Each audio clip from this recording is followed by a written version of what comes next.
যে যেখান থেকে দেখছেন এই যে দুইটা বাটপাড় এই লিডার কালেকশন করতেছে।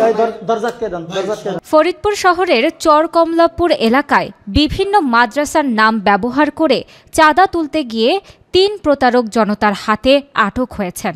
১৩ মে মঙ্গলবার বেলা ১১টার দিকে এই ঘটনা ঘটে।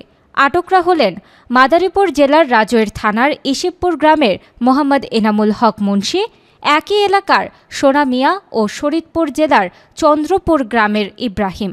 স্থানীয় সূত্রে জানা যায়, দীর্ঘদিন ধরেই এই প্রতারক চক্রটি বিভিন্ন এলাকায় ঘুরে ঘুরে মাদ্রাসা মসজিদের নামে চাঁদা তুলে আসছিল। ঘটনার দিন চরকমলাপুর এলাকায় সন্দেহভাজন আচরণ দেখে স্থানীয়রা তাদের আটক করেন এবং জিজ্ঞাসাবাদ করলে তারা মিথ্যা পরিচয়ে চাঁদা তোলার বিষয়টি স্বীকার করেন। এক পর্যায়ে ক্ষুব্ধ জনতা তাদের গণপিটুনি দেয়। পরে স্থানীয় গণ্যমান্য ব্যক্তিদের হস্তক্ষেপে পরিস্থিতি শান্ত হয় এবং প্রতারকদের অঙ্গীকার গ্রহণের মাধ্যমে অভিভাবকদের কাছে হস্তান্তর করা হয়।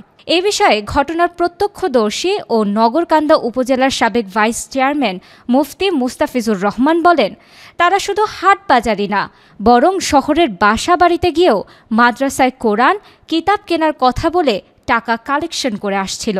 তাদের কেউই মাদ্রাসায় পড়েনি, বরং কৃষক ও কলেজ পড়ুয়া। আলেমদের লেবাস পরে তারা এই অনৈতিক কাজ করছিল। শহরের বিভিন্ন বাসা বাড়িতে কোরআন লাগবে, মাদ্রাসায় চাউল নাই, খাবার নাই, এরকম করে কিছু ছদ্মবেশী লোক মাদ্রাসার নাম দিয়ে আসে।